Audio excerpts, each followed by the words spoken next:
ওং নমো ভগবতে বাসুদেবায়। জয় শ্রীকৃষ্ণ। বন্ধুরা, আজ 10ই জানুয়ারি শুক্রবার। আজকের দিনে সম্পন্ন হচ্ছে পুত্রদা একাদশী। এটি এই বৎসর অর্থাৎ ইংরেজি নতুন বৎসর 2025-এর প্রথম একাদশী। তাই এই একাদশীর পবিত্র দিনে শ্রবণ করুন এই একাদশী অর্থাৎ পুত্রদা একাদশীর ব্রত কথা। আর বন্ধুরা, এই পুত্রদা একাদশীর ব্রত কথা শ্রবণ ও কীর্তনে অগ্নিষ্টম যজ্ঞের ফল পাওয়া যায় বলে ব্রহ্মাণ্ড পুরাণে উল্লেখিত আছে। বন্ধুরা, আজকের ভিডিওতে আমি প্রথমে পুত্রদা একাদশীর মাহাত্ম্য কীর্তন করব ও পরে এই একাদশী ব্রতের পালনের সময়সূচি আলোচনা করব। আপনাদের কাছে অনুরোধ করব ভিডিওটি স্কিপ না করে পুরো ভিডিওটি দেখবার জন্য। শুরু করছি পুত্রদা একাদশীর ব্রত কথা। যুধিষ্ঠির বললেন, হে কৃষ্ণ, পৌষ মাসের শুক্লপক্ষের একাদশীর নাম কি, বিধি বা কি, কোন দেবতা ওই দিনে পূজিত হন এবং আপনি কার প্রতি সন্তুষ্ট হয়ে এই ব্রতফল প্রদান করেছিলেন, কৃপা করে আমাকে সবিস্তারে বলুন। শ্রীকৃষ্ণ বললেন, হে মহারাজ, এই একাদশী পুত্রদা নামে প্রসিদ্ধ। সর্বপাপ বিনাশিনী ও কামদা এই একাদশীর অধিষ্ঠাত্রী দেবতা হলেন সিদ্ধিদাতা নারায়ণ। ত্রিলোকে এর মতো শ্রেষ্ঠ ব্রত নেই। এই ব্রতকারীকে নারায়ণ বিদ্বান ও যশস্বী করে তোলেন। এখন আমার কাছে ব্রতের মাহাত্ম্য শ্রবণ করুন। ভদ্রাবতীপুরীতে সুকেতুমান নামে এক রাজা ছিলেন।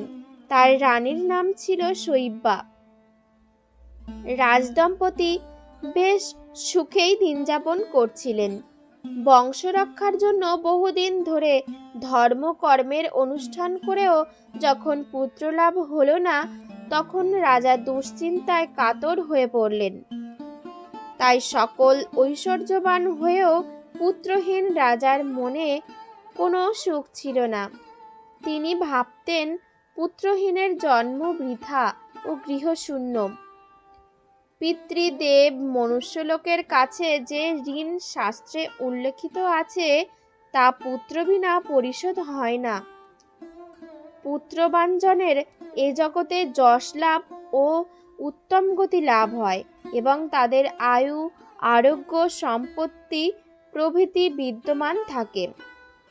নানা দুশ্চিন্তাগ্রস্ত রাজা আত্মহত্যা করবেন বলে স্থির করলেন। কিন্তু পরে বিচার করে দেখলেন আত্মহত্যা মহাপাপ।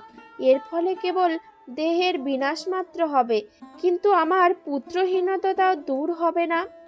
তারপর একদিন রাজা নিবিড় বনে গমন করলেন।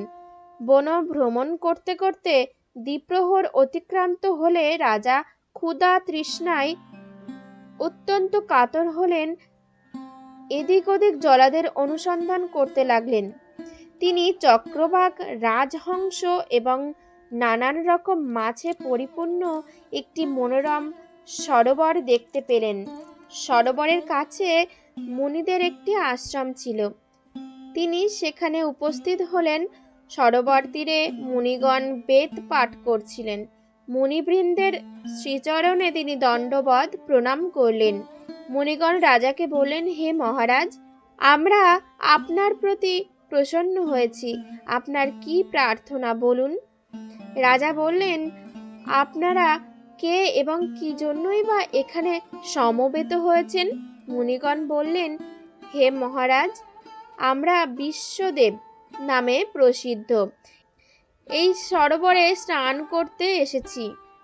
আজ থেকে 5 দিন পরেই মাঘ মাস আরম্ভ হবে। আজ পুত্রদা একাদশী তিথি। পুত্র দান করে বলেই এই একাদশীর নাম পুত্রদা। তাদের কথা শুনে রাজা বললেন, হে মুনিবৃন্দ, আমি অপুত্রক, তাই পুত্র কামনায় অধীর হয়ে পড়েছি। এখন আপনাদের দেখে আমার হৃদয়ে আশার সঞ্চার হয়েছে। এ দুর্ভাগা পুত্রহীনের প্রতি অনুগ্রহ করে একটি পুত্র দান করুন। মণিগণ বললেন, হে মহারাজ, আজ সেই পুত্রদা একাদশী তিথি, তাই এখনই আপনি এই ব্রত পালন করুন। ভগবান শ্রী কেশবের অনুগ্রহে অবশ্যই আপনার পুত্র লাভ হবে। মুনিদের কথা শোনার পর যথা বিধানে রাজা কেবল ফল ফুলাদি আহার করে সেই ব্রত অনুষ্ঠান করলেন। দ্বাদশী দিনে উপযুক্ত সময়ে শস্যাদি সহযোগে পালন করলেন। মুনিদের প্রণাম নিবেদন করে নিজ গৃহে ফিরে এলেন। ব্রত প্রভাবে রাজার যথা সময়ে একটি তেজস্বী পুত্র লাভ হল। হে মহারাজ, এই ব্রত সকলেরই পালন করা কর্তব্য। মানব কল্যাণ কামনায় আপনার কাছে এই ব্রত কথা বর্ণনা করলাম। নিষ্ঠা সহকারে যারা এই পুত্রদা একাদশীর ব্রত পালন করবে তারা পুত নামক নরক থেকে পরিত্রাণ লাভ করবে। আর এই ব্রত কথা শ্রবণ ও কীর্তনে অগ্নিষ্টম যজ্ঞের ফল পাওয়া যায়। ব্রহ্মাণ্ড পুরাণে এই মাহাত্ম্য বর্ণনা করা আছে।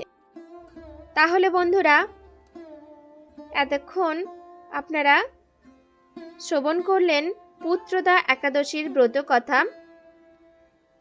এখন আপনাদেরকে জানাবো এই পুত্রদা একাদশীর পালনের সময়সূচি। এই পুত্রদা একাদশীর ব্রতের পালনের সময়কাল হলো 11 জানুয়ারি শনিবার, অর্থাৎ আগামীকাল সকাল 7:44 মধ্যে একাদশীর পালন করতে হবে।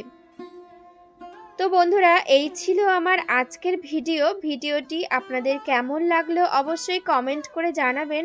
ভালো লাগলে লাইক, শেয়ার এবং সাবস্ক্রাইব করে আমার চ্যানেলটির পাশে থেকে বন্ধু হয়ে